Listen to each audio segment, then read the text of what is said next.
Okay. All righty. Welcome and thank you all for joining us for one of our Georgia Reentry Awareness 2021 events. I am Walisha Wilson. I'm the founder of New Life Second Chance Outreach Incorporated. In a market where finding good help is a challenge, by excluding people with criminal records, you could very well be limiting your talent pool.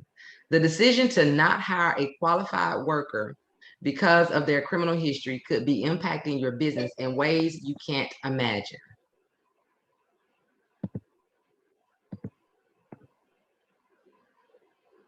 Trying to let people in, y'all. Kristin, I think I made you co-host as well. So if you're able to let people in, that helps. Thank you. In ways that you cannot imagine. Because you are closing yourself off from a workforce that is eager to work and will be committed to your business. Therefore, by the end of this event, you will be well informed of the benefits of hiring justice-involved applicants, the financial incentives of doing so, ways to reduce your liability as employers, how to use criminal background checks legally and responsibly, the consequences to the economy of excluding justice-involved people from the workforce. We're going to bust some associated myths about hiring folks with criminal records, but most importantly, you will leave this event by learning that the potential to reoffend is lowered greatly with gainful employment. Again, thank you all for joining us. And now, before introducing our fabulous guest panelists, we would like you to watch this brief video on investing in second chances and why it is important to invest in second chances.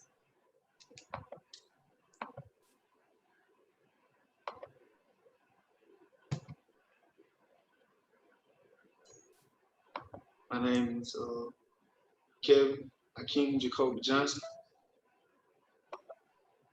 I had a rough start that I kind of caused on myself. I had dropped out of school. I hadn't had a diploma or anything. Spent 9 years incarcerated. Went in at 18 years old. And I got out at 27, 28 years old. Being incarcerated or being a convicted felon, just coming out of incarceration period, and you feel like you have no opportunity. You feel like there's no option. I don't have any option. First, I need to work. I need employment. I gotta make enough where I can live, and I gotta make enough where I can pay my obligations. But I also know that I can have better for myself. Like I'm better than this.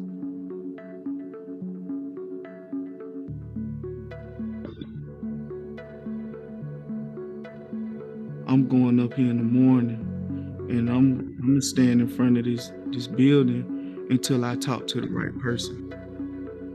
I told these people my situation, that I had been incarcerated and I was a convicted felon, and that I would come here and work my hardest and do my best if I was given the opportunity.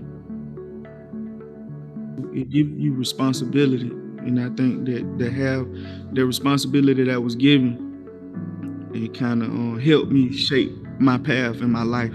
I got a sense of direction now. I have hope.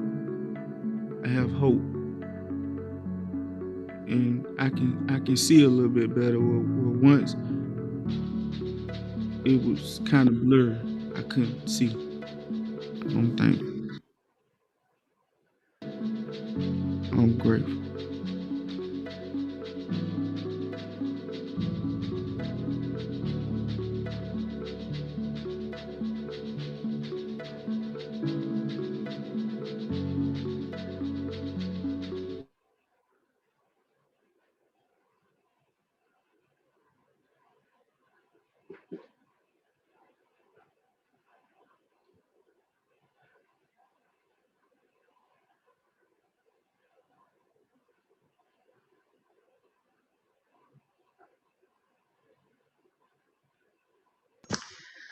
Okay, phew. Just imagine where Kevin would have been had his employer turned him away based on his past. I hope that video resonated with several of you, and I hope that for those of you who are not second chance employers, that by the end of this event, you will be. Now for our panelists. Now let's get on here.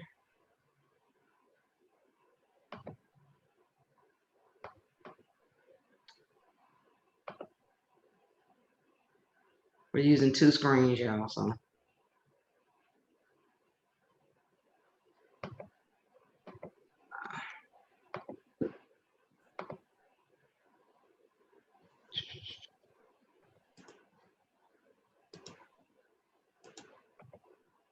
We'll just share it like that. There we go. All right. Y'all, this is what you call technical difficulties.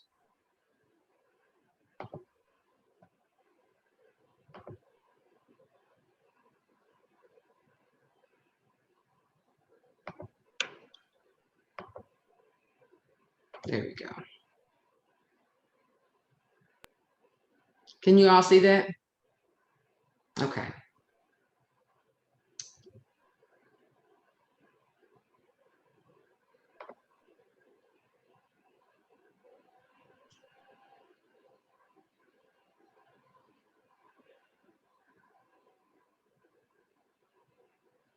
How am I going to do this? Kristin Barker works for the Georgia Center for Opportunities Better Work program as a program manager in Columbus, which is formerly Hiring Well, Doing Good, which is the video that we saw with Kevin. Kristin believes that by working together, businesses, nonprofit schools, and city leaders can harness the resources that will help break this cycle of poverty. Hold on 1 minute, y'all. I'm having a problem. Let's see here, because I want to be able to. And unfortunately, we had a few board members that were supposed to be helping out today and did not. So y'all have to please just bear with me.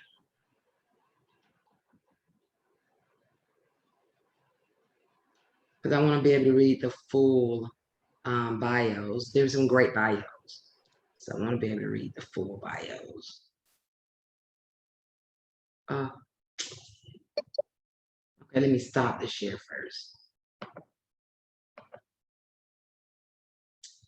Stop the share first.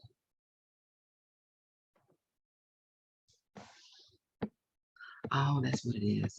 Because I'm using the wrong screen. Okay. Okay, we're gonna go what we have on the slide because we have some awesome bios, but because you can't really share these screens when you're doing a lot of sharing, so we're gonna just go what we got here and we're gonna roll with it, okay? Let's see here.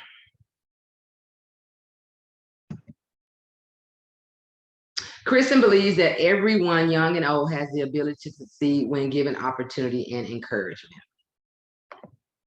John Buckley is an outreach strategist with Koch Industries. He's a veteran, Koch career mentor, author, and career transition expert. He currently assists Koch companies to develop and implement recruiting and retention programs for people with criminal records and for military veterans. Wayne Mack is an assistant director, the Georgia Department of Labor. He's also the assistant director of the Office of Staff Development and Training for the Georgia Department of Labor. He's a change management leader as well as the state federal bonding coordinator. He's a speaker, trainer, presenter, pastor, and media personality. He has worked with the Department of Labor for 30 years. Chaka White is an HR expert and chief diversity, equity, and inclusion officer from Philadelphia, PA, originally by way of Savannah, Georgia. She has a bachelor's degree in human services, a master in business, and a master of jurisprudence in labor and employment law. She has several certifications from diversity and inclusion and 2 in HR research certifications. She specializes in labor and employment issues, training and development, diversity and inclusion, and change management principles. She owns her own HR consulting business, and she has been in the business for 23 years as an HR expert. Thank you all so much for joining us, and we appreciate you joining us. I wanted to, there we go. So now, since I'm no longer sharing my screen, just to give you a little bit more about Kristin's work. Currently, the Hiring Well, Doing Good program is now called BETTERWORK Columbus. She has a passion for seeing that the Columbus community prosper economically and for reducing poverty by removing the barriers that keep the under and unemployed from securing meaningful work. She encourages the development of building relationships. Education is also a passion. This belief has spurred her to volunteer with several different organizations. She has a BA in marketing and a master's degree in business administration from Columbus State. She understands the value of working to maintain a strong, supportive family and is a wife, mother, and grandmother of 2 wonderful boys. Again, a little bit more on John Buckley. He is an Army retired veteran, coach, and mentor, author, and expert. He currently assists Koch companies develop and implement recruiting and retention programs for people with criminal records and for military veterans. Prior to initiating his civilian career, he commanded infantry soldiers in combat and peacekeeping operations and directed 2 of the Army's most prestigious schools. He teaches transition courses, gives seminar presentations, writes about the barriers to finding employment after re-entry and military to civilian transition, and continues to mentor those job seekers who have criminal records, as well as current and former military personnel. Again, a little bit more about Wayne Mack. He's an assistant director of the Office of Staff Development and Training for Georgia Department of Labor, where he also serves in a capacity as a change management leader and state federal bonding coordinator. As deputy director, he is responsible for enhancing the Georgia Department of Labor's ability to meet challenges of implementing a comprehensive workforce development system throughout Georgia and developing the skills and competencies of nearly 1,200 employees. As a change manager, he leads the Labor Department's change initiative.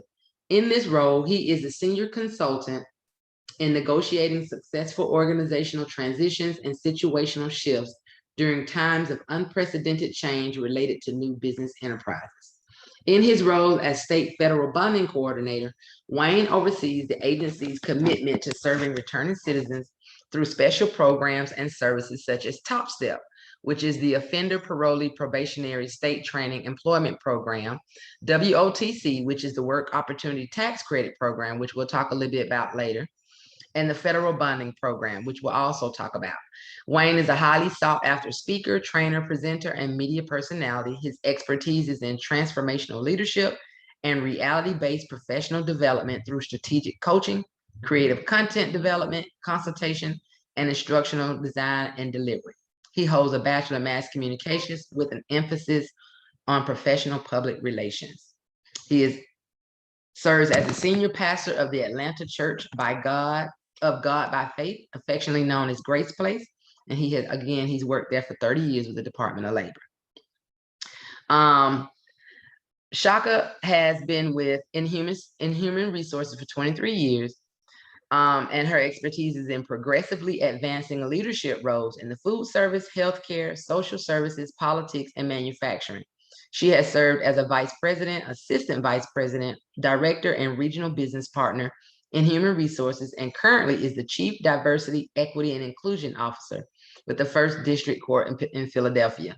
She blends deep knowledge of human resources and DEI with demonstrated expertise in transformation to drive culture change.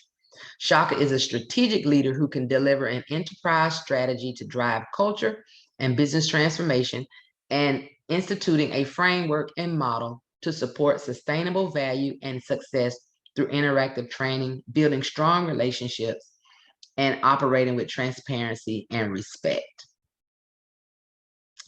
Her passion is community engagement, outreach, and educating individuals on resume writing, career counseling, employee rights, and employment criminal background investigations. She also has an HR consultation business in which she works with various organizations, advising on HR business strategies and training and development. Again, thank you all for joining us for this very important this conversation. First question I have is, having a job and a steady paycheck and not having one could be the difference in either securing good housing and rebuilding a life following your release from jail or prison, or it could be the driving force behind an individual, resulting in non-legal ways to support themselves. Despite having already served our time, Many of us continue to be punished for criminal convictions following our release from jail or prison in the way that we are barred from certain housing, employment, and other services. For this reason, it is important that we break down certain myths about hiring formerly incarcerated people and give consideration to hiring those in the reentry population, many of whom will be excellent hires. So my first question goes to John. John, as an employer, what is the inspiration that led Koch Industries to become background friendly? And from your perspective as an employer, what, if any, concerns did your company have prior to becoming a second chance employer regarding liability concerns? And how did they address or overcome those concerns?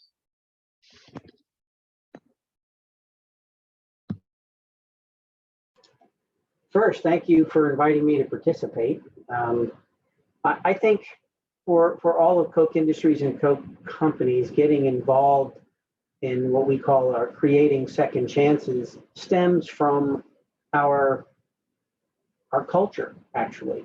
And we drive to create environments where all people can learn, contribute, and realize their full potential. Yes, we're focused on business. Yes, we're focused on our customers, but we're also focused on our employees. And we ask our employees as well to focus on their communities. How can they improve the communities in which they live and work? And this is one way in which we can do that. And we see this as a mutually beneficial proposition. And what I mean by that is by enabling, as you've mentioned several times in your introduction, hiring quality employees, very talented individuals with the drive to succeed and very loyal to those who give them opportunities. That's a benefit to the business who hires them. But it's also a benefit to the individual because they get a second chance. They get an opportunity at a suitable employment that provides them a means for living and creating fulfillment for themselves. But finally, and I think you also touched on this, is that it's a benefit to the community because it reduces recidivism tremendously, which means it's less expensive for the community. So it's a win-win-win in our proposition. So it was rather easy for us to get involved. I think some of the apprehensions that you touched on are things that many companies go through. To some degree, there was concern about what our customers might think. It's also could stem from, well, what's the risk to our other employees? What's a risk to our business? But we rather quickly overcame those things for a couple of reasons. First and foremost, driven by the leadership at Koch Industries, who has been deeply involved in criminal justice reform, we knew that this was a logical follow-on, that we needed to create a very strong and bold opportunity for people who are justice involved. So I think we overcame those apprehensions, but it also drove us to create what we call a risk analysis. So in other words, instead of looking at people and their offenses, we try to analyze any kind of risk that may be involved based on their offense, but has there been rehabilitation? How many years ago has it been? And many other factors that we look at that really erases any concern. And it really drives us to focusing on the benefit for everybody. I think you're muted. And thank you so much. And then I also want to just thank you as well for reaching out. I think I have a tendency to call a lot of folks out on Twitter, and I think that's how we ended up meeting. And I asked a question like, Koch Industries, do you hire folks with records? And so I was glad that you responded, and we've been communicating since then. And you've given me opportunities to share with our clients. And I appreciate you and thank you for that, because sometimes that's all it takes. Just like it may take one paycheck for any of us to be homeless at one given time. It may take only one paycheck to keep a person on the right path to do what they need to do. And as a formerly incarcerated person who started this organization after I got out of prison, I said, I know her owner is like feeling some kind of way because he's like, man, he said, Okay. As a formerly incarcerated person who started this organization after I got out of prison, despite having a master's degree, despite having doctoral credits, nobody would give me a job. So that led me to be homeless. That led me to live in shelters. That led me to get frustrated with the fact that you're going to just excuse all of this 15 or 20 years of professional experience that I've had because I have a felony. You haven't even asked me the details of my felony. You haven't asked me how old it was. You haven't asked me what the circumstances of it was. You don't even know if it's accurate information, because criminal records can be wrong. Arrest dates can be wrong. People's birthdays, it's the wrong information, but automatically. And it resulted in me lying on my application, saying that I had not graduated high school as a cook in a restaurant, and they hired me on the spot. So I completely dumbed myself down, said I had not graduated high school, did not let them know I had already had my own business prior going in. I worked at a nonprofit as a manager. And then 6 months later, after they found out, because out of the blue from Macon, Georgia, which is where I was locked up at, 2 of my former staff came in and was calling me out of my name, Dr. Wilson or Ms. Wilson. And it wasn't until the manager did a beeline and asked me, and did you lie on your application? I said, yeah, because I have 2 kids that I have to feed and nobody would give me a job. And you touch on a lot of wonderful lessons that we have focused on at Koch Industries, and that is that, like you said, the information, the basic information that may come back on a background check is probably not accurate, or it's not complete, it's not comprehensive, it really doesn't describe the individual. And our approach is, why should we punish somebody for maybe the worst day of their life, one single incident potentially? And so what we've tried to do is you touch on a lot of different, what we call barriers, right? What are the barriers to securing employment after reentry? And so we tried to attack it that way. What are those barriers, and what can we do to level the playing field for all intents and purposes? So those things are not held against you, but instead are highlighted and used in a positive way so that we can see your strengths. And it just takes a conscientious effort to make that happen. I'll give you just one example. As you may recall, when you're reentering society, you may not have access to reliable communications. You may not even have a cell phone. You may not have a computer, certainly no Wi-Fi. And as you're trying to get back into a stable, house or stable form of living, our high-tech solutions, the talent hiring mechanisms and selection processes relies on such high-tech solutions that we eliminate people without realizing it. We send invitations out to individuals and say, hey, we'd like you to participate in this video enhanced interview process. That saves us a lot of time.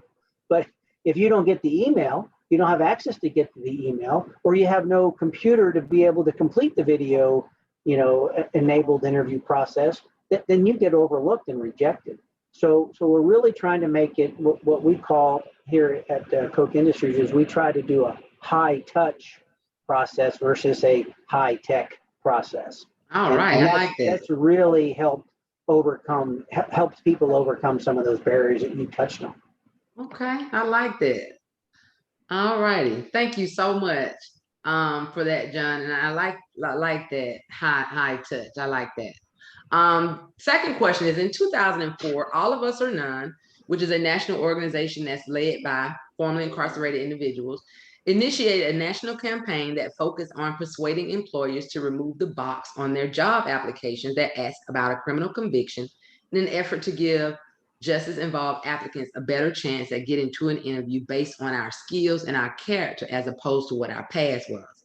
Eventually, this did become law federally, on into government jobs by President Obama, and there are several states that actually have the ban the box. There are some states, less than a dozen, who actually ban it across all forums, public, private, and government jobs. It'd be great if Georgia could do that as well. A few laws also impose additional requirements. For example, in California, employers must engage in a multi-factored individual analysis of whether the criminal record justifies denying employment. And if the employer decides to deny employment based on a criminal record, it must provide the applicant with notice and an opportunity to provide mitigating evidence that lessens the impact of the conviction. And we're going to talk about that later, but I wanted to ask Chaka in a minute, because a lot of times I'll see folks these will be warehouse positions, And folks will say, well, because of that charge, and a lot of times my following question is, well, what does that got to do with packing some packages? I can understand you not want to get someone who's done a lot of embezzlement charges or check fraud to work in a bank. But what does somebody having drug charges, or even if they kill somebody at the age of 16 or 17, what does that have to do with them right now being a 35-year-old man who's now married, that has children, that have real grown people bills, packing your boxes in a warehouse? And so a lot of times folks won't get past that. And this thing that I really hate is, we'll take anybody as long as it's not a violent charge. And when I try to talk to employers about this, and we say, what do you consider a violent charge? You do know that if you get caught with an unregistered gun in your car, you're not even using it, but because you have that unregistered gun, that's a violent charge. If you got caught burning trash in your backyard, that's illegal in some city limits, that is an arson charge, which is a violent charge. So to say certain things like, long as it's not a violent charge, I think anybody at any given time, and what I hear from most employers, which is a question that was submitted by one of the employers, is, what do we do to get over the liability of, what if somebody happens, people that we hire that have records, and they hurt somebody on the job or a customer, our liability is going to go out the roof. And I say, well, everybody got a little crazy in them. So some people just ain't got caught.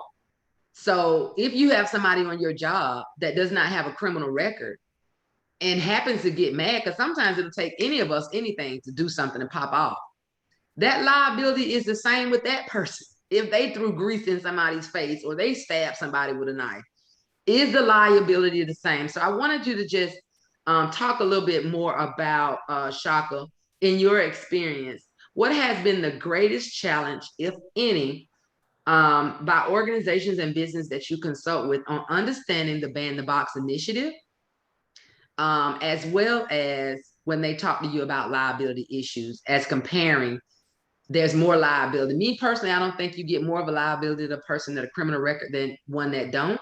But can you just give a little bit more clarification on that? Absolutely, absolutely, yeah. So, I consult with, dozens of organizations across the U.S. I have a couple of large organizations in Georgia right now I consult with, and Ban the Box is only in 13 states, and basically what that does is that allows employees, well, candidates or applicants, to apply for jobs without, on the facing front, basically saying, yes, I've been convicted of a crime. It allows the applicant the opportunity to get an get an interview, right? And then obviously once they go through the hiring process, and the job is offered, that's another thing employers have, they misunderstand the process.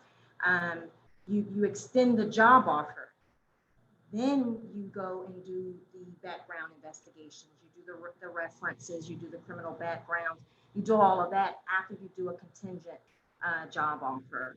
The Ban the Box, to me, I wish it would be in all 50 states, because unfortunately, a lot of people, they discriminate, and I call it discrimination. They discriminate the moment that someone checks that, yes, I've been convicted, of a crime, they immediately, consider them, as something that they don't want to interview. It's also important to understand too, is in most states, and then in a lot of employers, they have limitations to how far they go back. Some states are 7 years, some are 10. And then you have other states where it depends, it's based off of your salary. If your salary is, at least $100,000, then you can go back a little further. So, each state is different. So if you've been convicted of a crime, typically in Georgia, it's 7 years. And the employer is not supposed to consider anything past that time frame. But unfortunately, they can see your background depending on who they use. If they use LexisNexis or things like that, they can see the whole thing, and they unfortunately still consider it. Disparate impact is a real thing. It's something that the Department of Labor, labor laws, outline, and they say, hey, listen, you have to be careful when you're making hiring decisions, that could desperately impact a protected class of people. There are lawsuits that are currently going on in the state of Georgia that has gone on to where employers have made hiring decisions that made a desperate impact to the applicant, and the applicant fought back, and they, filed a lawsuit, and the applicant has won. So it's really important that you look at what is the conviction and what is the job.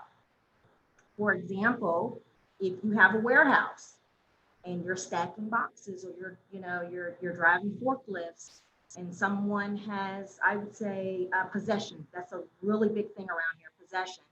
So if it's possession and it's drugs, what does that conviction have to do?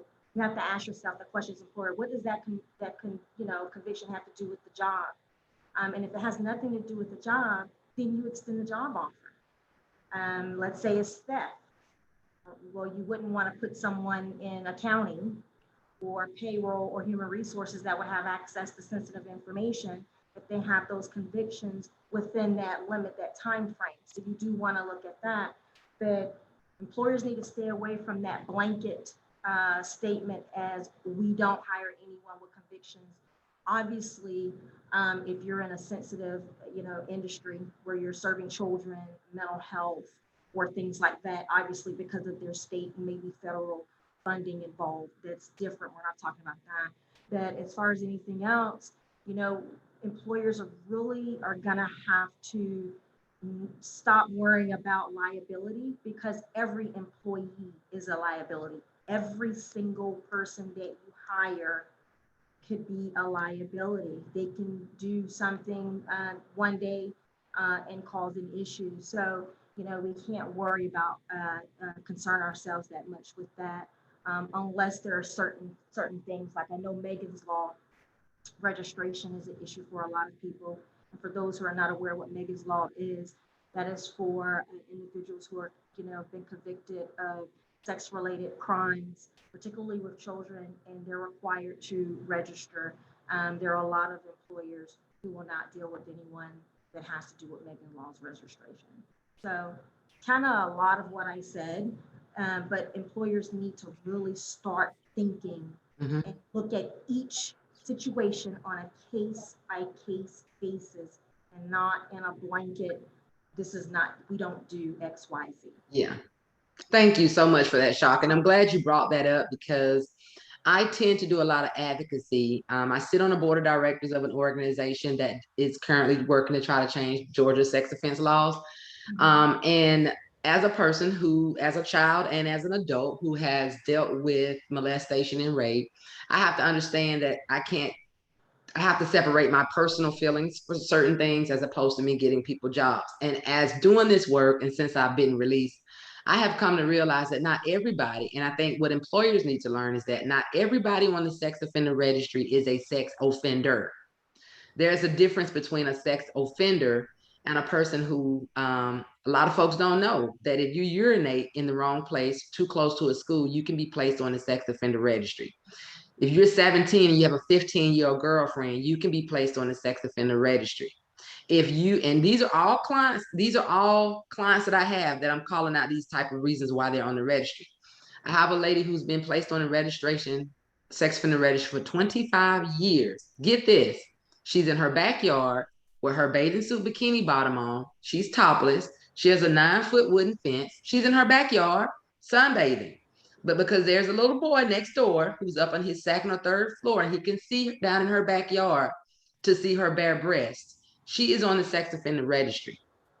People do not understand that not everybody on the registry has sexually assaulted anybody.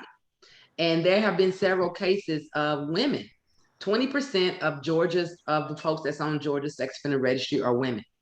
And what folks don't understand is when they turn us away from jobs and they turn us away from housing, you're also not just punishing us, but you're punishing those who depend on us, which are children. So when you see a lot of times folks that's living in their cars, but they're working 2 and 3 jobs, but they also have to get off work, pick their children up from school and daycare just to go sleep in a tent on the side of the highway, that's because employers have refused to give them employment. And that's because people have refused to give them housing based on their charges without finding out what what has been going on. I am trying to get a young man a job now. Nobody will give him a job because he's a felony charge. He killed somebody. And if you think about what he did, you probably would have did the same thing. He came home from work and a man was in the house raping his 4-year-old son. So I don't think he did what anybody else probably would not have done. But before he can even get to an interview, once he puts it on his application, because not only in Georgia now, that's only for the state jobs, local jobs and public jobs still have that box. So when they asked him, you know, what are you doing, you know, murder, he puts it there, but he never gets past anything. And I think if anybody in their right mind was to, and this has been 23 years ago, this man's been out of trouble ever since. So he may have a violent charge, but real violent people, they don't stay out of trouble for 23 years. And the same thing for folks who, you know, I have a young lady that's had 120 some theft charges on her record, but for 8 years she's been clean and she hasn't had any new charges. It's because all of those charges of burglary and armed robbery and trespassing and stealing came out of an act of addiction. So it's really important that employers take into consideration what you did, and that's the reason you stole everything, but you've been clean 8 years. So right now your liability, or what I think your risk is, has gone down. So I really thank you for that. So I wanted to go to Wayne because we've had several questions regarding what can I do to decrease my liability. So I wanted you to talk a little bit more about the WOTC credit. From my understanding, it is only for folks who've only been released less than 12 months, but I also wanted you to talk about the other opportunities I think they have for employers as incentives for them to hire individuals with records. Well, good afternoon, and thank you, Ms. Wilson, for inviting us, and thank you, friends. I'm always grateful for advocates and supporters of folks who've been incarcerated, or we call them returning citizens. We keep labeling them, but boy, when we got a heart for trying to understand their story and their past, then that helps us to catapult them towards the future. I like the first question you asked of John, actually, and that's, what gets the Department of Labor into the business of what we would call helping people who are returning citizens. And the Department of Labor became more intentional about helping returning citizens get jobs back in 1999. We were always doing something, but it was a general service. But then we had a commissioner who had a real heartbeat for the homeless, perhaps we might call them those who would seem to be less fortunate or had many more speed bumps to get over. And he became really intentional about serving this population at the challenge of a state representative at the time, David Lucas. He may be a senator now, I'm not sure, where he challenged the Department of Corrections and the Department of Paroles to, number one, start to work as coordinating partners. And then he says, we can't do anything without the jobs piece. And that's when he reached over to the Department of Labor and said, hey, the biggest catapult we can give to a returning citizen is to get them a job. And our commissioner at the time always talked about it takes a job to get a job. And then he says, there is work and dignity. There's a dignity and work. And we also know that it's reported that one of the first things a person can do after leaving prison is to get a job. Otherwise, they're going to be 3 to 6 times more likely to return. And, we rallied back in the day, and we're still rallying. One thing I'll say to John is that we used to have job fairs inside the prison when we knew folks were going to be getting out in 6 months time. We would then go into the prisons under the Top Step program, which some of you know about. We were really aggressive with that program, but I'm going to tell you, we had a number of employers who would show up, go behind the prison walls. They would clear the floor out, maybe a gym, and these employers would set up their booths and they would do recruitment right there on the floor. One of the premier employers that would show up was Coca-Cola, and they were really serious and intentional about hiring returning citizens who would be getting out within 6 months. We would set up, interviews, take applications on them. And once they got out, Coca-Cola was waiting for them. Thank you, John. All right, in answer to your question, had to get that off my chest. And I think it's about, the services we provide. Of course, work opportunity tax credit and the federal bonding program, they are twins or cousins, however you want to say it. They work hand in hand. We try to marry the two. For the work opportunity tax credit, it is a tax credit that's extended to employers who hires from a certain bank or certain population or group of folks from certain populations. And one of those populations happens to be returning citizens. Of course, there are certain guidelines that say you have to hire them within a certain time. Work opportunity tax credit is a lot more rigid than federal bonding, but it still works because there are companies that leave millions of dollars on the table because they won't hire or don't know to hire from these certain populations, and then they don't file the application either. But I can tell you can earn some money by hiring from the populations, whether it be someone who is on TANF, of course, someone who is a veteran, maybe a disabled veteran. There are a number of classifications, but one of the great classifications are those who have a criminal background. If you hire from that population, then you get a tax credit. Of course, that has to be done within 28 days of hiring. And what we find is that employers find out about work opportunity tax credit after the fact. And so on the 29th day, they then want to submit the 2 pieces of paper, which is how you file. There are 2 applications that they can complete. They can find that on our website, and I can guide you to those today, employers, if you're really interested, where you can take advantage of the work opportunity tax credit. But file those 2 papers 28 days from hiring someone who has a background, or really just about any population. My encouragement to an employer is file it. Don't try to figure out whether they qualify or not. The Department of Labor will figure that out. You do not want to risk leaving money on the table. So we encourage you, file it. If you think they might qualify or not qualify, just make more work for us. We'll figure it out and make it easy for you, and then pass those tax credits on to you. We know that with the work opportunity tax credit, it's all driven by percentages, and some percentages are higher than others. And of course, certain rules govern it. And I don't want to really get into that. I'd rather answer more specific questions surrounding the federal, or rather the work opportunity tax credit, but to just give you the general idea that it is there for you. What you don't want to do, again, is leave the money on the table. I can quote some names of some big conglomerate companies that realized that they'd been leaving millions of dollars on the table because they would not participate, because they thought it was another government program, or thought, who wants to fool with that, until they realized how easy it was to take that credit. You don't want to be one of those companies leaving millions or thousands on the table. All right, I'll answer more specific questions as we go forward, but let me talk a little bit about the federal bonding program. The federal bonding program is another incentive program for employers to hire people with backgrounds, just like work opportunity tax credit. The federal bonding program is a lot more flexible. The rules aren't as rigid. And so it is an incentive program for employers, again, to hire people who have at-risk backgrounds, whether that background can be just about anything.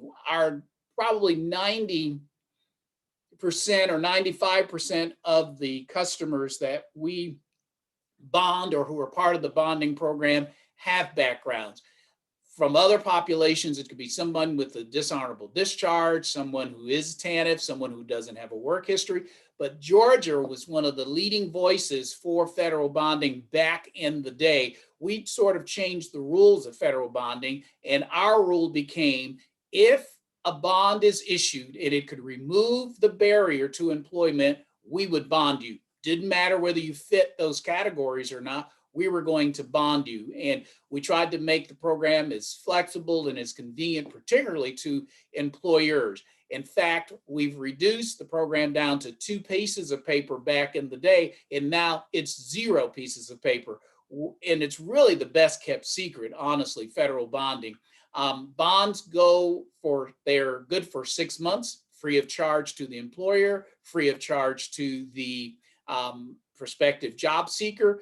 The way the process works is that person is looking for a job, one thing we do know with returning citizens or someone who's been out a while, I mean, they're in Georgia, you almost serve a life sentence even when you're out, and most of us know that. Typically, you're in an interview, an employer really loves you, you're really bringing the goods, you bring the value they want, and I mean, we're right at that dismount point where now they want to make that decision and says you're hired, and then that question of your background comes up, then they start to backpedal on you.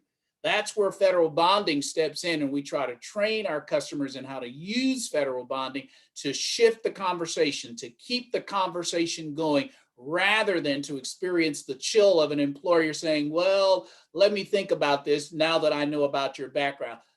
Federal bonding, we treat it as a bargaining chip. And that bargaining chip is that seeing that you have a little difficulty about my background, let me tell you about the federal bonding program. And so we teach them that spell to go in and talk about that and to use it effectively. Federal bonding is not the first bargaining chip or the first card they want to play in an interview. We encourage them, go in, market yourself on your own value. And then if you have difficulty, then you play that federal bonding card. Again, it's good for 6 months. We will renew it for 6 additional months free of charge. We don't usually broadcast that as much, but we feel this way, that in 6 months, if you hire someone, the employer, you have 6 months to look at them and to determine whether they're a good fit. The prospective hiree has 6 months to prove themselves as honest and as a good employee. So 6 months is a really good time frame to make that kind of decision. If you're still not satisfied, Mr. or Mrs. Employer, we will renew it. Again, free of charge. Bonds go from $5,000 up to $25,000. Most of our bonds are issued at $5,000, and for good reason, and I can color that in as we go through. That's kind of a general overview of some of the service we offer. Plus, we have Top Step, which basically is a service when we're open. Everything is virtual at this point. But when we are open, then Top Step provides a representative to a returning citizen where they can point them to the jobs. They have the contacts with employers that are returning citizen friendly, I'll call them, or background friendly employers. And so that's a service that the Department of Labor offers. I'm going to step off because I get just going with this and I'll go too far. Well, thank you so much, Wayne, for that great information. And I think that's what several questions we had received about what kind of protections are there or incentives for employers to do this. And I think not just financial incentive, there's no other incentive. I think one of the best incentive as an employer is to know that you're investing in success for somebody. You could be the one reason why that person chooses to go to work every day and get a check, or why they can kick in your door and get what they need. So, I mean, that's a little drastic, but it's true. That's true. A lot of people do things out of the lack of something. So, and it's rooted out of poverty. When you have what you need, there's no need to take what you need. And so I think the answer to a lot of these problems is to give people chances and to put your biases and your, associated with your stigmas. And sometimes I get a lot of calls from folks that say, well, I only work at the staffing company. I don't own it. What do I do? But I think when you have these staff meetings and things, you could be the difference. Bring that up and say, look, I think we're really missing out on great talent by, and lately we've been getting a lot of employers that we don't do background checks, period. We need some people to move this stuff, or we need some folks in this warehouse. And we love those kind of jobs. And we get the ones that'll say, must be at least seven years, but we get them where they, the last felony has to be 15 years old. My God, some people, according to the Department of Corrections and Statistics, within the first year, 86% of those who within the first year, if people don't have a job, their chances of being rearrested for recidivating is over 60%. Those at 5 years, over 80%. And they have found that all of those who have been rearrested within that time, 86% were unemployed. That means something. That means that employment is key.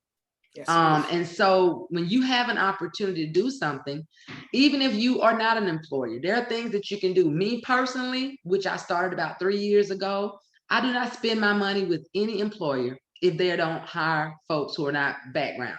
So if I need terminating, if I need a pest control person, if I need somebody to come out and fix my roof, if I stop at the drive-through, the first question that comes out of my mouth is, do you hire formerly incarcerated people?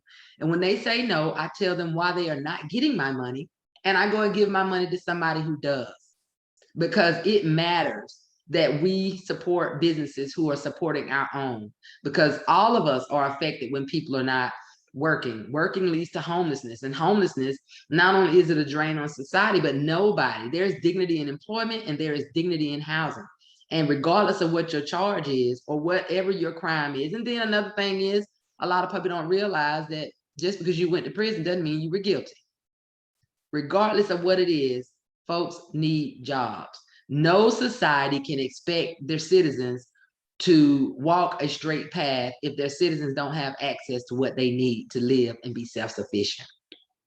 I wanted to, before I drop this link for the Top Step program, I wanted to talk to Kristin a little bit about her program. I wanted you to tell us a little bit about BETTERWORK, Kristin, and I see that you all have just launched a new job application resource, and I want to know if you can give us a little bit more information about BETTERWORK, what it does, and why this is such a passion for Georgia Center of Opportunity. Thank you, Alicia. And I'll share a little bit about the Georgia Center for Opportunity first, just because I think it's really critical to understand what our organization is about and what our values are and what we believe.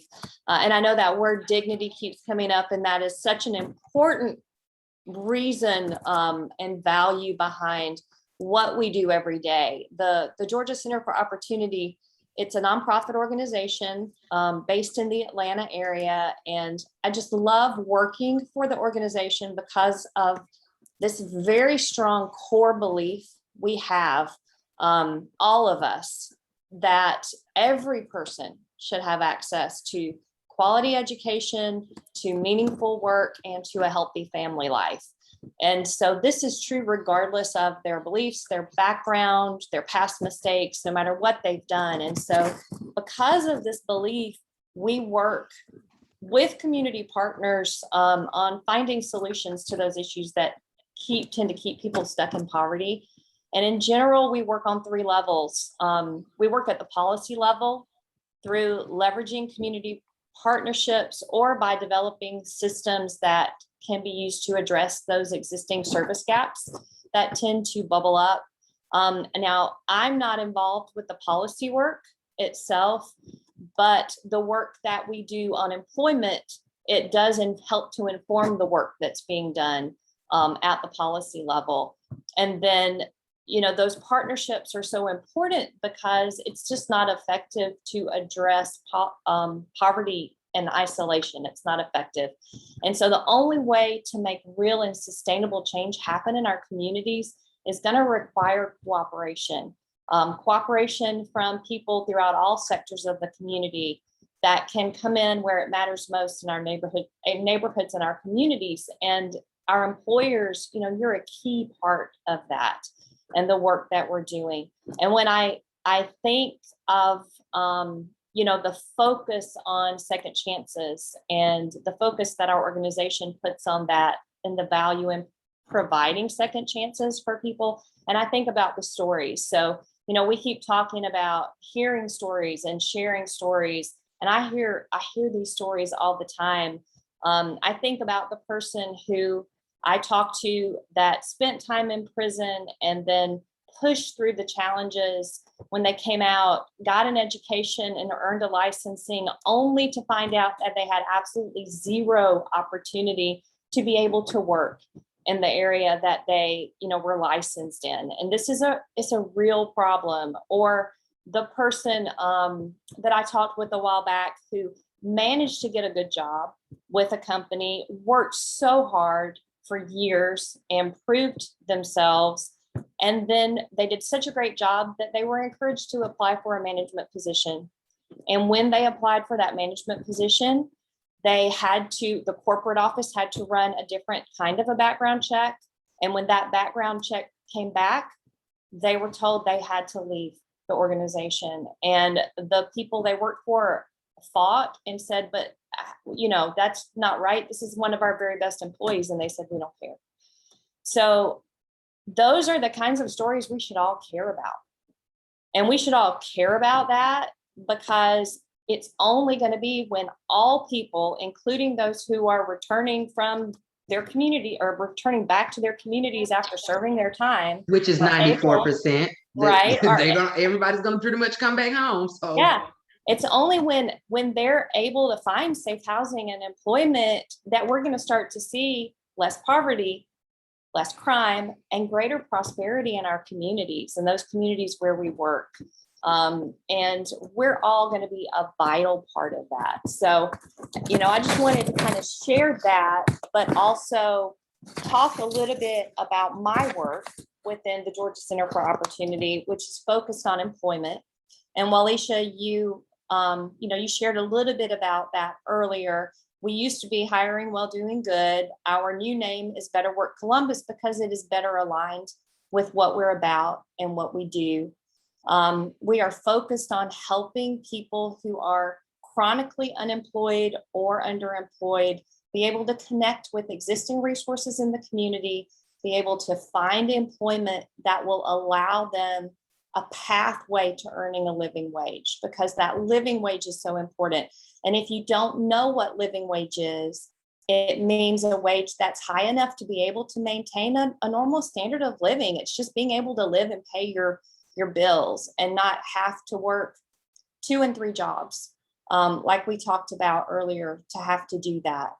We also train mentors who will connect with and become cheerleaders for candidates who request to work with them. And they're so important because that our goal is not just to get a job, help someone find a job, but to be able to provide support as they set goals, make plans, and work toward a better future, so that they are able, if they can't earn that living wage right now, they're on a path to be able to do that. And we have a network of employers who are willing to give second chances. Some of them do have certain hiring restrictions, and we understand that, but we're always looking for new partnerships and, employers who want to provide second chances. We're looking, people who are looking for motivated employees and the people who are going to do good work.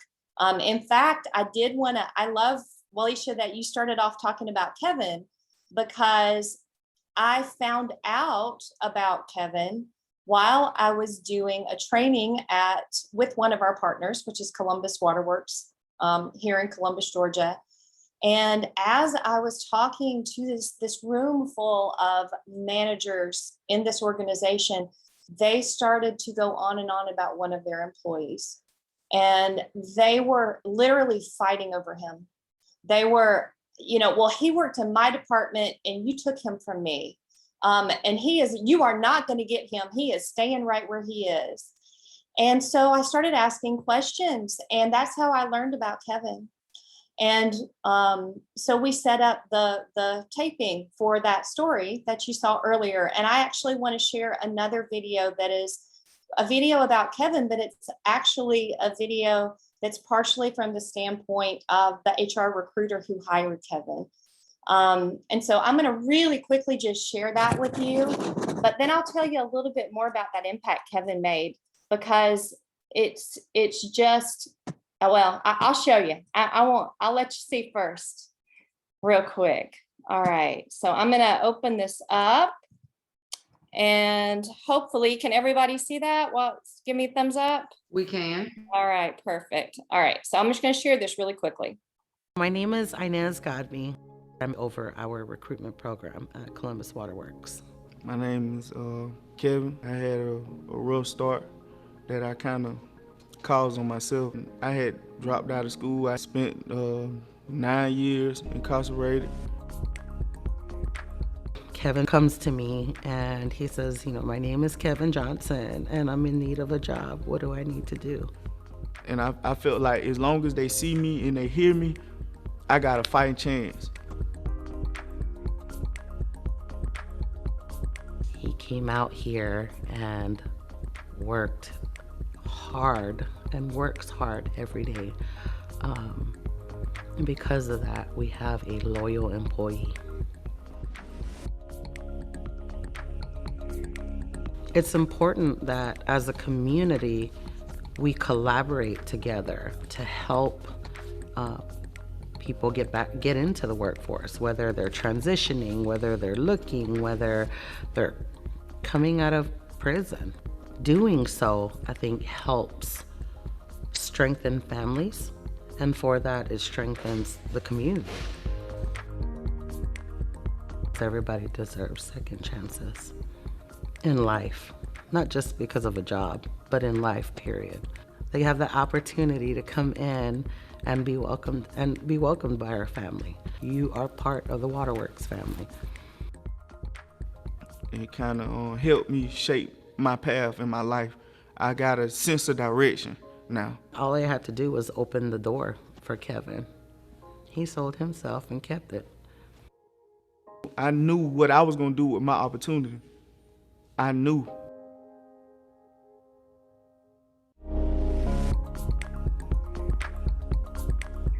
Thank you for that, Kristin.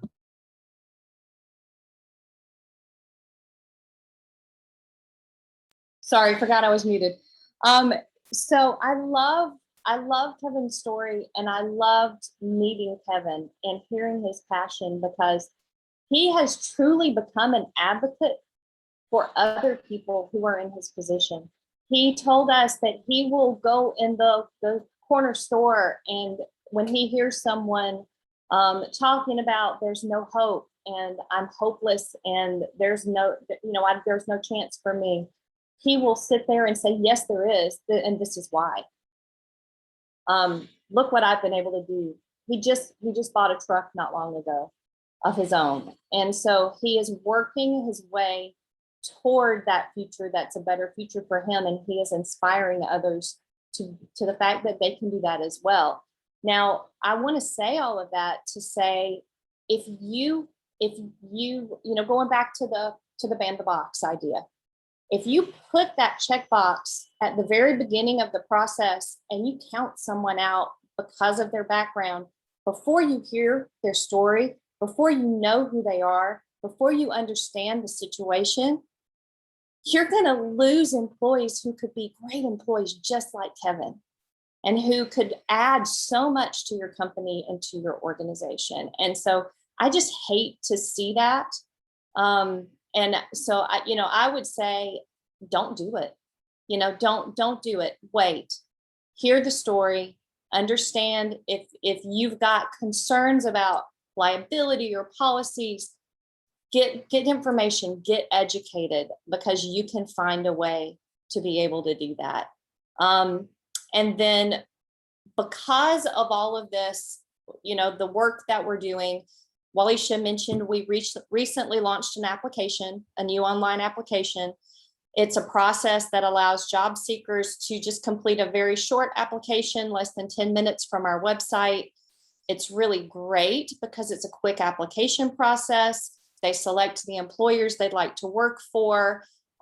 These are employers who are currently partnering with us. We allow them to select job types rather than specific listings. And that means so that if an employer has a job opening at a different location or something that's related to a job type, a different job type, it increases the likelihood of that person being able to get a job. It's great for employers because what it does is shoots this pre-screened information to an email inbox of a primary contact person there at the company. That way they can respond appropriately by making a phone call for a quick interview in some cases, or emailing additional information for additional information. They can direct a candidate through their normal application process. So it's very easy for them to make this work within their current processes.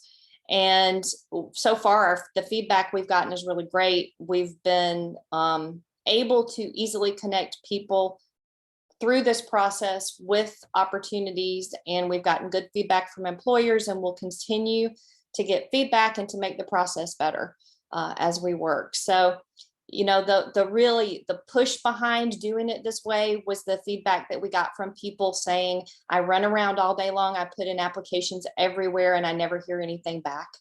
And so it makes it easier for that process, that application process, to happen for them, but it also allows them to be heard because will get some type of a response. Thank you so much, Kristin. And thank you, Chaka, Wayne, and John. You have been awesome. And I think at this time right now, again, I want to thank you all for joining us. We wanted to open it up for some Q&A, particularly if there are any employers on the line. If you had any questions you'd like to ask regarding, doing background checks legally and responsibly, anything that you feel would help you. If you're not, we would really like to hear from those who do not offer second chances, and maybe something that you've seen on this event has kind of shifted you in a different perspective of where you will be. And if you are, please feel free to email us and share those events, your job opportunities with us. We work with clients throughout the state of Georgia, and well as a few in Birmingham and Montgomery. We would love to share those, and all of our clients are folks who are justice involved. So we do not share any jobs that you must have a clean background check. We see that so much. Must have a clean background check, must have a clean background check. And to be honest, a lot of folks don't have clean backgrounds. So, but yes, if you have any question, please feel free to raise your hand. And once called on, you'll come off mute. Do we have any questions of John, Wayne, Chaka, and Kristin? And while we're waiting on somebody with the question, I did want to put, because we didn't talk about the myths, but I did put a myth in the chat. One of the myths says that a person with a conviction is more of a liability than someone without one.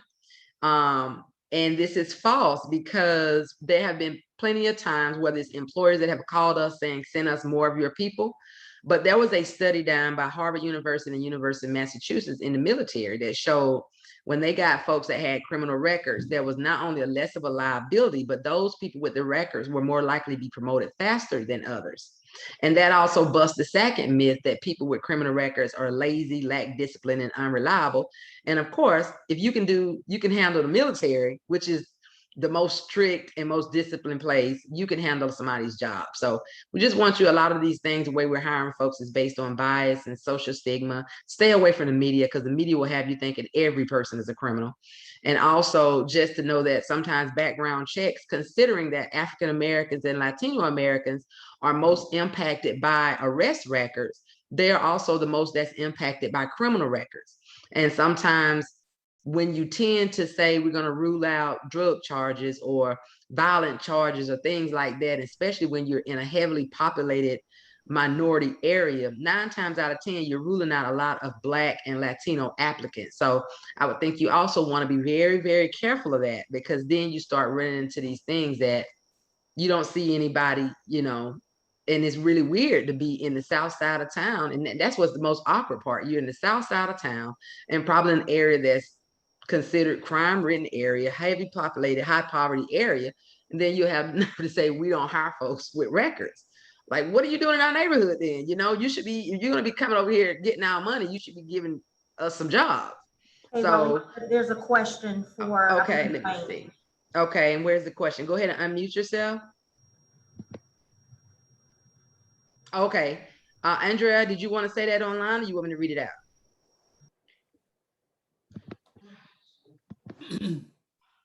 Okay, Andrea asked, is it possible to get the WOTC as well as the federal bonding together, or do employers have to choose between the two benefits?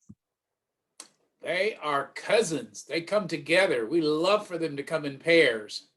In fact, that's the way we like to have it, is that they come together, and we actually present them in that way because you just get a double benefit. I appreciate the question too.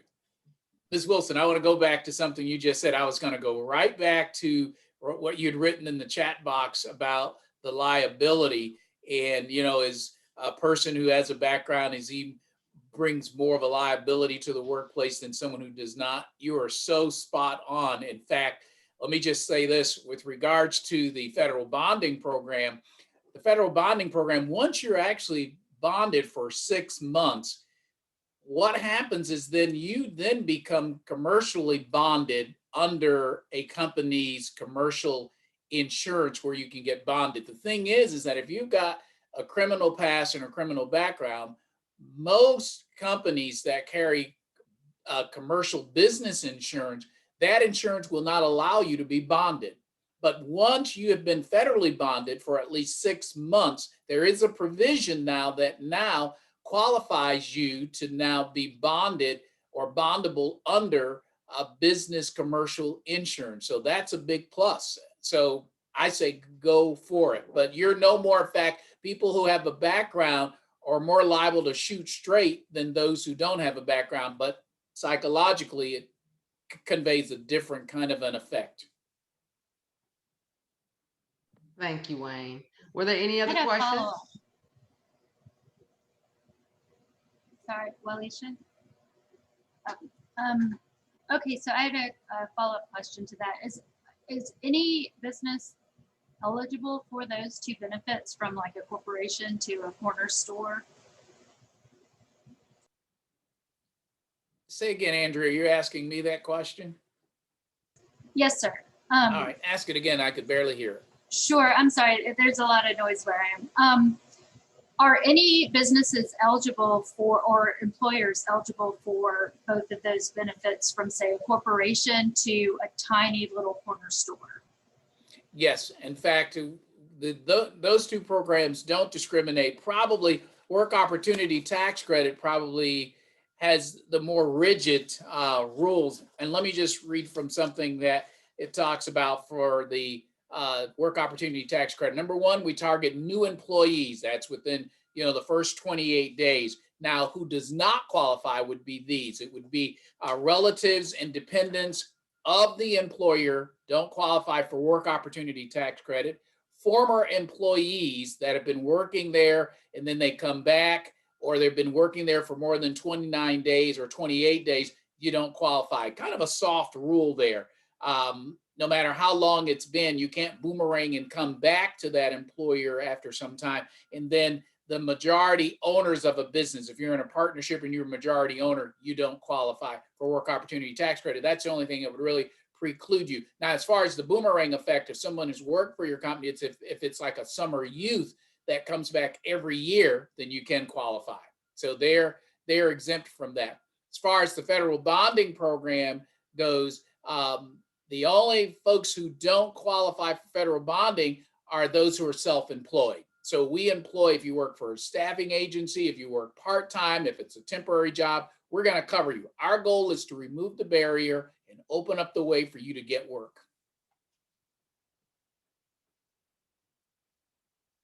Thank you so much, Wayne. There was a question, private question, and it's directed to John. As an employer, what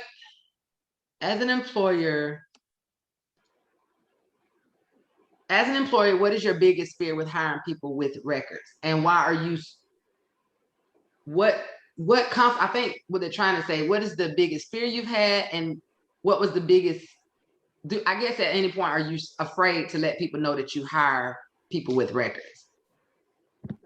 That's a great question. And I get that kind of question all the time. And to go to the last question first, no, we're not concerned.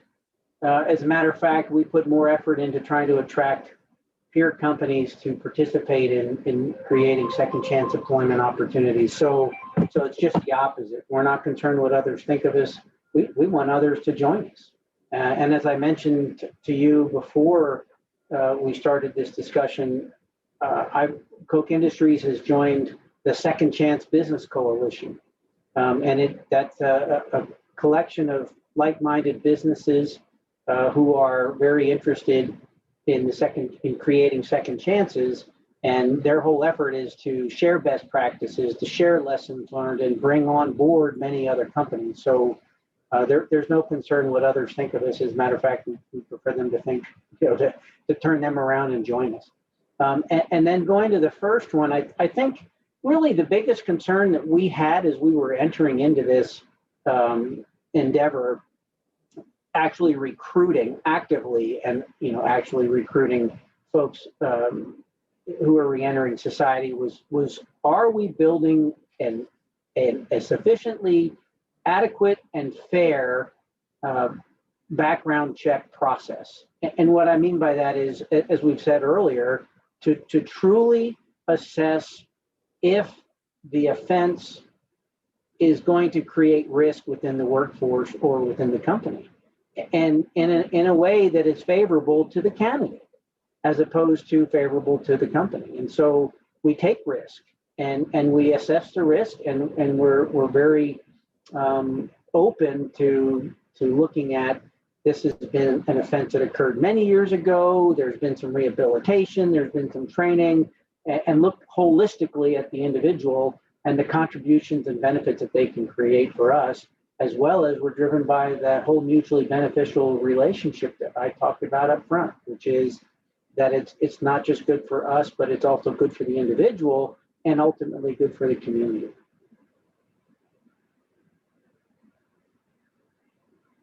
Well, thank you so much. Do we have any other questions? Yes, Alicia, there's a question from Tori Bryant. Okay, Tori, go ahead. Oh, I was just curious to John, how far does the Coca-Cola company go back on your record? Now, it's not Coca-Cola, it's Koch, Yeah. K-O-C-H, Koch Industries. Oh, sugar, Yeah. I'm so sorry. No, that's all right. I mean, I understand that. We're talking about Georgia here. I mean, that's the first thing that people think about is Coca-Cola. But maybe to use a company that you're more familiar with, because it is a Coke company, is Georgia Pacific. Georgia Pacific is a Georgia-based company. Of course, they've got opportunities in multiple states across the nation. But Koch Industries, it's K-O-C-H. But that's okay, Wayne. We have done those same kind of things.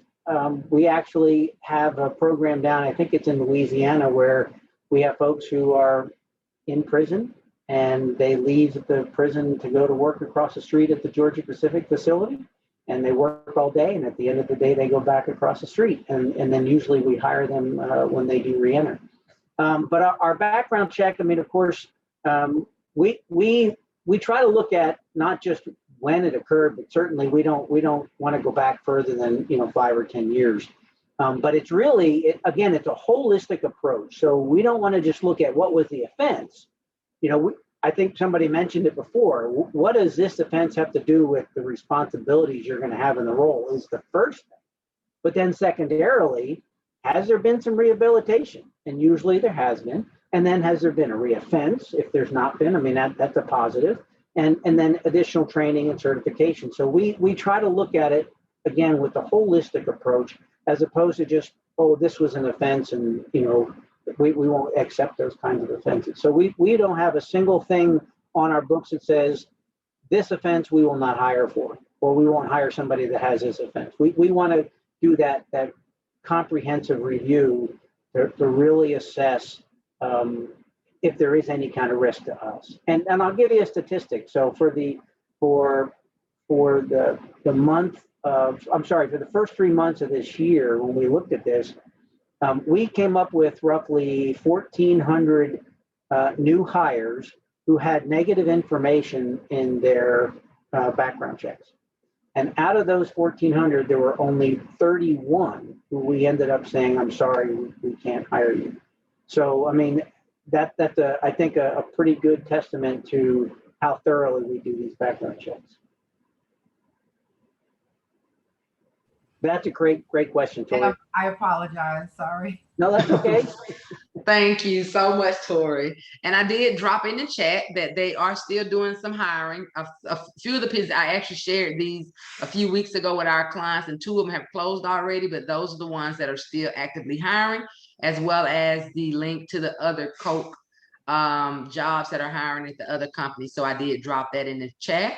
And I want to say thanks again to Koch, as well as Active Staffing, who is on the line. If there are other employers on the line and you are second chance, please drop your information in the chat, because Walisha will be calling you, and I'm sure Kristin will be as well.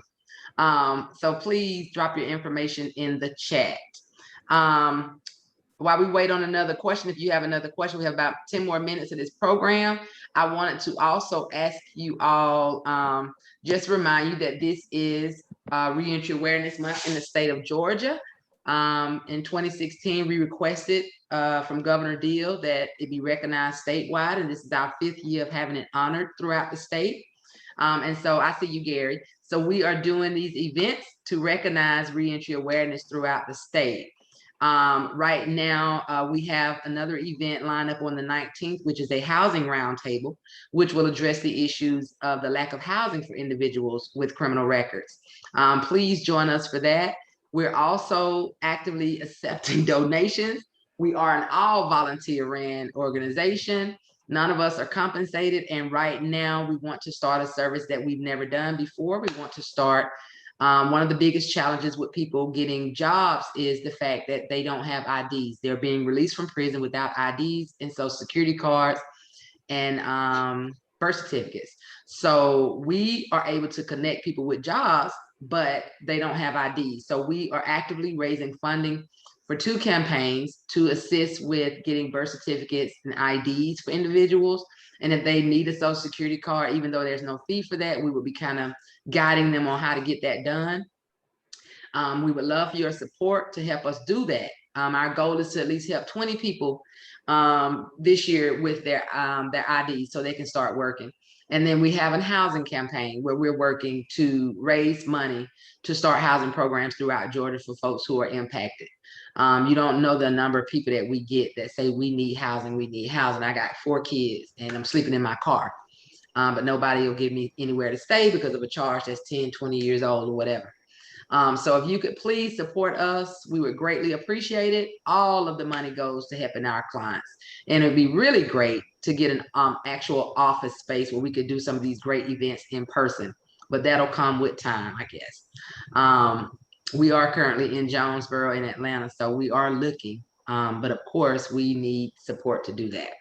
And I think we have Gary, and then we had, I think after Gary is Kristin, if we didn't have any other questions. Thanks, Safe Staffing. My question to the team is that we do have the box on our application, but we only have it on there to kind of generate conversation around their offense. Our organization, we started in 2019, and our sole purpose is to reduce recidivism. So the majority of the people we have hired, majority of them have had some type of background record, even up to one of the last individuals we hired, he had a murder conviction.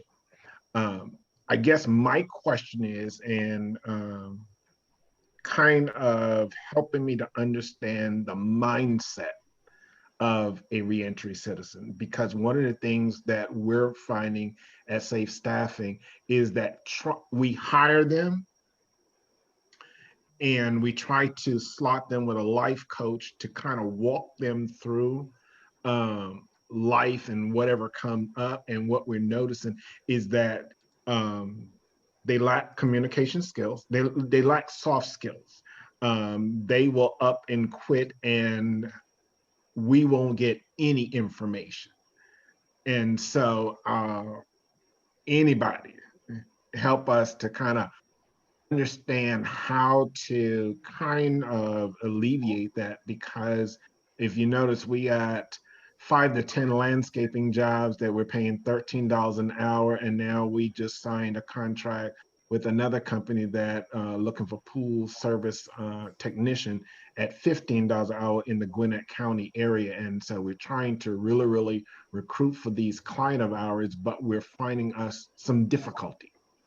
Well, before Kristin or Chaka or somebody chimes in, I'm gonna chime in. I would suggest you partner with a nonprofit organization that provides soft skills and job readiness training for free without compensation. Do you know anybody, We surely do. So all we're asking for is some office space, because we could slide out. Once we get our folks trained, we can slide them right on over there next door to y'all. So, and this is the issue, because you get people who've been in these little bitty cells for so long. When you're in prison, my candy is my candy. Don't bother my soda. We don't have very good sociable skills. Yes. So part of the problem is, and it's not their fault, you know, but folks get out and they need jobs. They need jobs. But part of the problem is that they need to be getting these skills before they even get out. So the system is doing the system is doing them an injustice, but we know that's intentional and purpose because the prison system is a business and they have to keep beds filled. So if they get people successful and get them what they need in order to not return, then that's not going to work for them. So that's not how their model works. So I understand as a formerly incarcerated person why the prison system does what it does, because they need for people to come back and not be successful. But these are things that need to be done prior to. And so right now, what we're working on is trying to get with people that we know and identify folks who are getting out within 60 days, where we're able to send them things on soft skills, send them on how to complete a fake application, just put it in there so they'll know how to do it. So because we've been getting mail from people saying, I'm getting out in 60 days and I don't know how to look for a job. And we'll get applications that'll say street name, where you're really supposed to be putting your address. They'll put their street name in. So they don't even know how to complete applications. And we mail them back with our little red ink like teachers and say, this is not what you put here. This is what you put here. This question here. So we're trying to do it, but it's really so much that we can do, and we're using our own money and to do what we're doing. But we need the support of other organizations who have that capacity to say, hey, we got this organization. We provide the workshop. We do job readiness workshops. We do resume writing workshop. We do soft skill. We do social skills, how to interact with folks and how to do certain things. It's just a matter of getting that so that we can get it out. So right now, that is what we have been doing. But I definitely do agree is to, and maybe be patient with them. I've seen actually some businesses, some corporate businesses who are now offering like wellness classes. They're offering mental health stuff for their people. If they know that one of their people are struggling with addiction, they'll have them, tell them to go and, you know, they'll give them a little sabbatical. Go take care of this. And when you come back, your job is still here. So maybe employers, when they're in, you know, kind of doing that and you see that some people have potential, he's a little rough around the edge, but he got a little potential. Let's see what we can do to connect you with an organization so you can get these soft skills and get this, take that up for 2 weeks, do that, and then come back to work. And people will 9 times out of 10 will do that if they know they can come back to a job. You're doing that high touch approach that I talked about earlier. That's exactly what we do. You know, we try to help them when they don't understand the process. They don't have the experience of doing the process. And it's not about intelligence. It's just that it's an approach that they just not familiar with. And I see the same challenge with folks who are coming out of the military. They're not experienced with it. So it's a necessity. But I would say, Gary, consider removing the block check, because I would challenge you in the sense of how many people are not applying, because that they get to that point in the application and they say, oh, well, I might as well not apply, because that's a pretty good indicator to them that you won't hire them if they have an offense. So maybe remove it and see if it changes the numbers of people who apply. I think one of the great things about it, John, is that guess what? They don't get the application. The way how we've done it in the past, and we're still doing it, is that once an individual called me and say they're interested in a job, I get the hiring manager on the phone. We go through the interview, and guess what? We hire them. They're completing that application after the fact. Oh, good.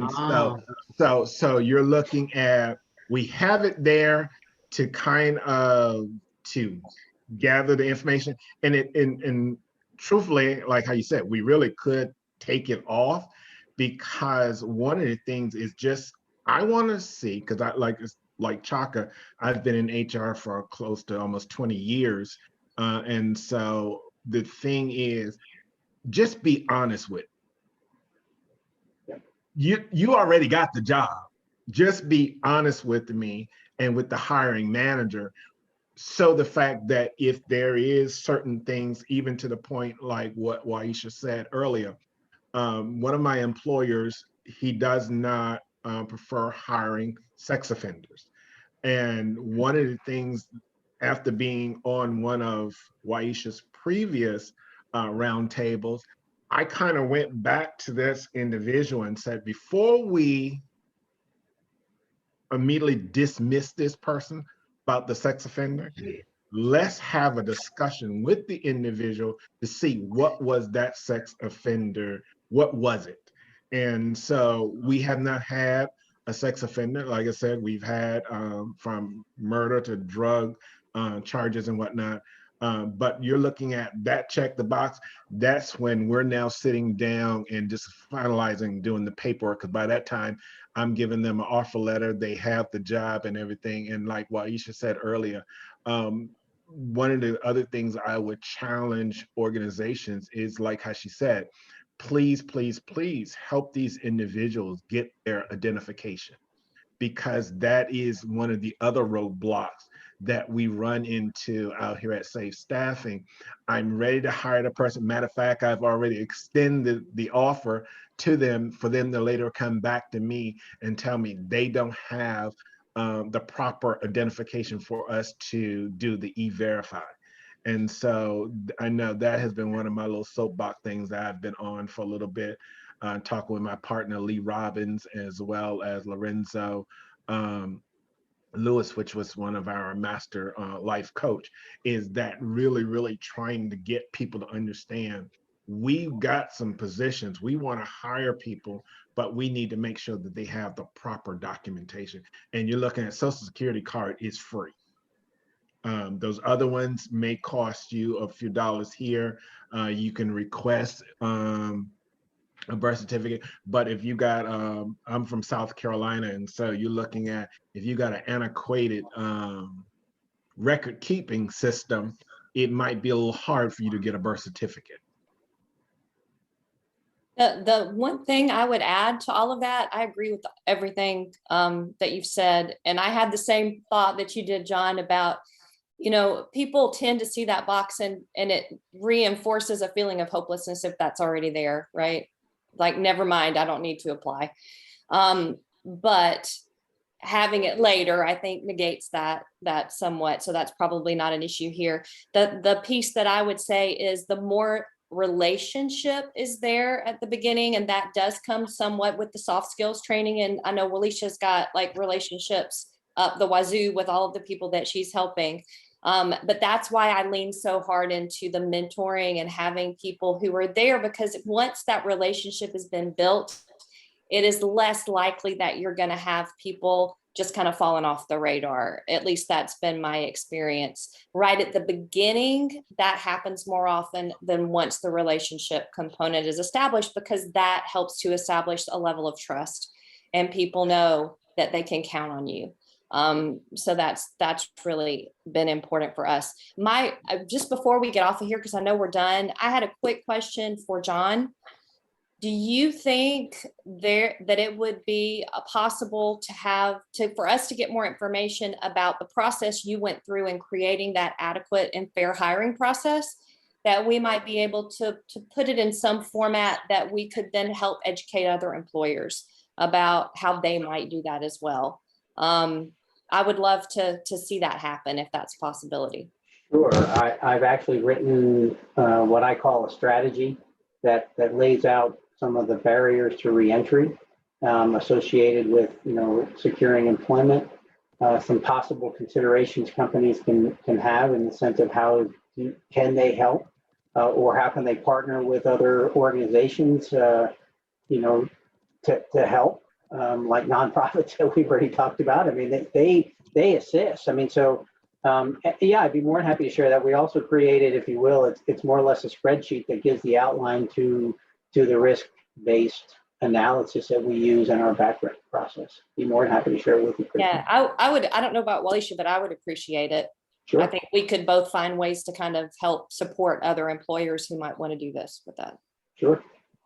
Okay, so really quick, I have to get off. I do want to say one thing to the employers on the call. When they are, looking at background checks and things like that, is important to remember whatever your organization does, you follow it with everyone. Meaning, if you go back 7 years, you go back 7 years with everyone. You don't do 7 years for some 10 for others. Yeah. 15 for others. Consistent. Do not do that. You have to, because then what you're now doing is creating disparate impact, and then you're violating some labor laws in there. So whatever, you know, your organization does, then that's what you do. Mhm. It's also important to understand that there are a lot of people that have criminal background. You know, they have like felonies and they have misdemeanors, and they've never served a day in prison. So there are a lot of convictions that people who've never been to prison, but they still have those felonies on their background. They still have those misdemeanors on their background, and they're still having problems with getting jobs.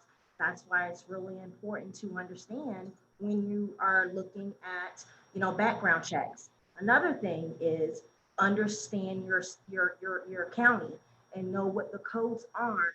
And please understand that backgrounds, a lot of the times, you know, research has been done. I work for the courts. I work for criminal. I work, you know, for all 5 courts, criminal, civil. I see, you know, labor and employment law lawsuits. I see, you know, the defendants. I can walk right out of my office and turn right, and I can see a defendant sitting there being charged by one of my judges. I have 193 judges.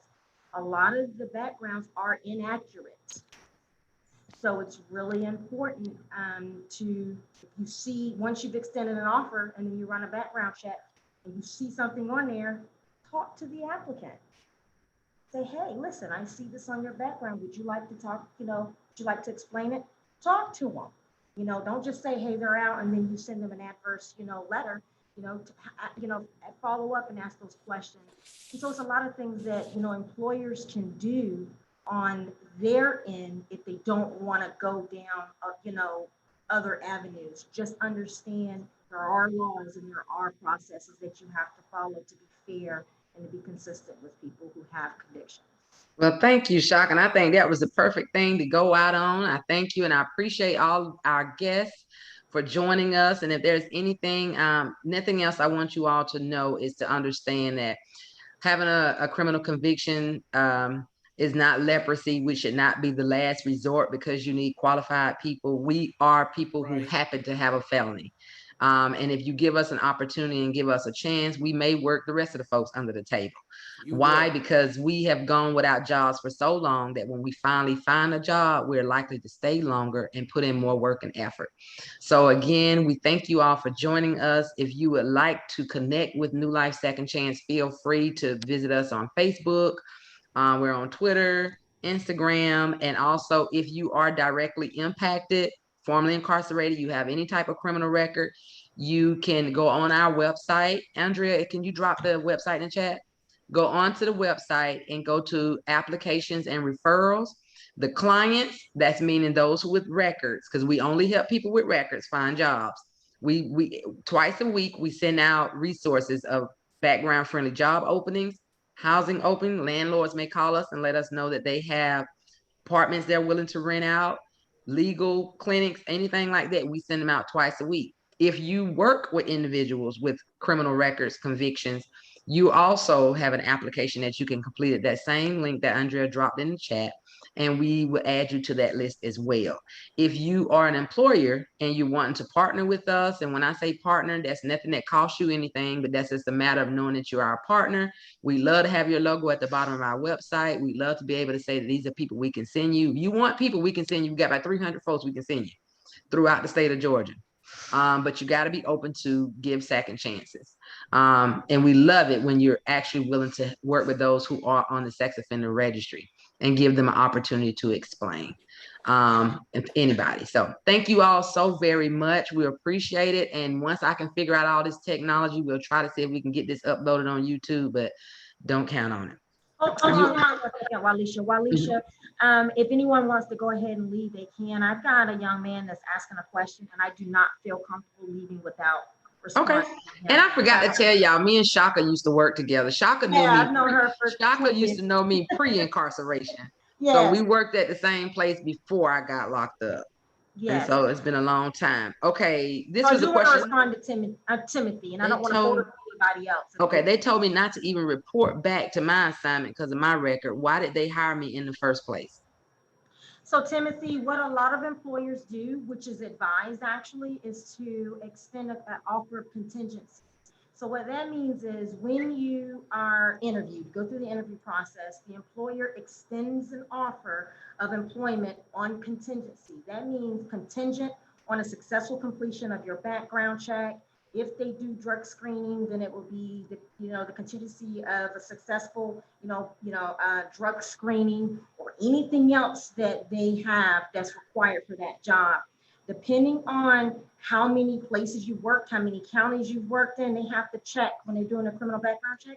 They have to check every location. So let's say you live in Atlanta, if you lived in Savannah, if you lived in Columbus, they've got to check each one. And sometimes it could take anywhere from, especially with COVID, it could take anywhere from 3 to 7 days per court for it to come back.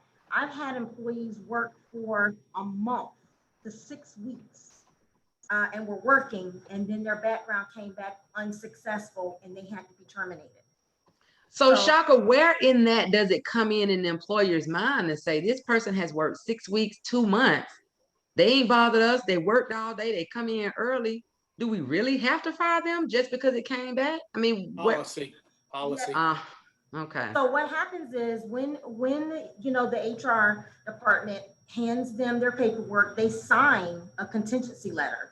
They sign it at the beginning to say that I'm just answering your question, that you are aware that you're going to work contingent on the return of your background.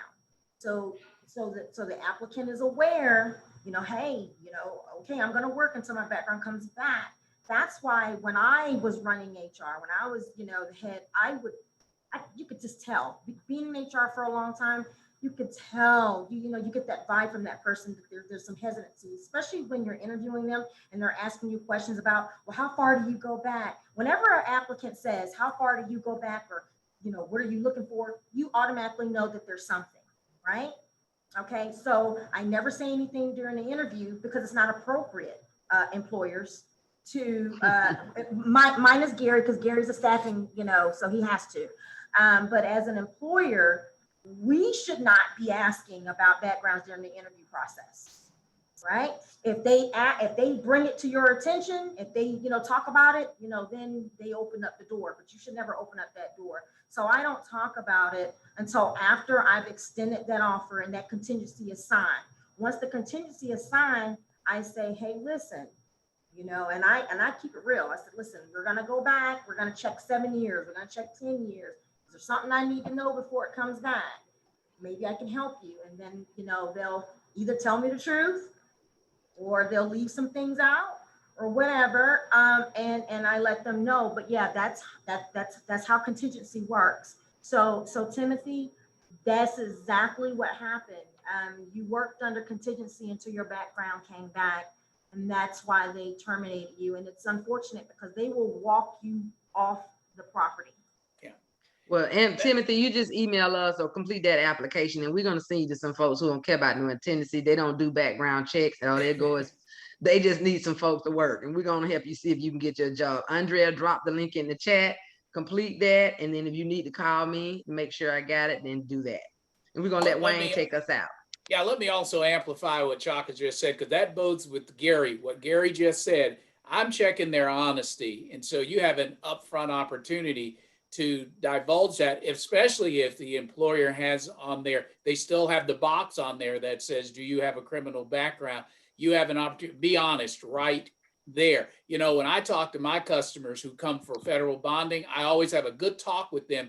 And I says, even in Georgia, I says, even if you encounter an employer that has banned the box and you don't see the box there, all that says is that's not the first question they're going to ask you, but be prepared to still answer the question, and you want to answer it honestly up front. Otherwise, Chaka just said it, I love her being real, straight up and saying, hey, buddy, this is going to come back. So you need to be upfront. But John is saying, listen, even though they hire you, and then after the fact, he checks your honesty on that. So all around, without me sounding like I'm contradicting myself, the policy is to be just forthcoming and very, very honest about that. I could say a lot on that question, but I think Chaka really answered it, and Gary backed it up by saying, listen, we might have it on our application, but it's not the first thing we look at.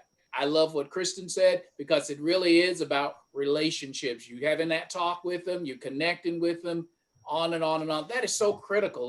That's educating, you know, those who are trying to get work. So Timothy, for you, I think follow this advice. It sounds like Ms. Wilson has something for you. I'll just we got you, Timothy. All righty, well, that's all. We're going to go ahead and stop the recording. John, Wayne, Chaka, and Kristin, I did send you all private messages. And thank you all so much for joining. Even Stephanie, who has this beautiful picture, who hadn't said anything, and everybody else that's been so quiet. Thank you all so much for joining us. Please support us, not just for Reentry Awareness Month, for all the other months as well. Thank you all so much, and have a great one.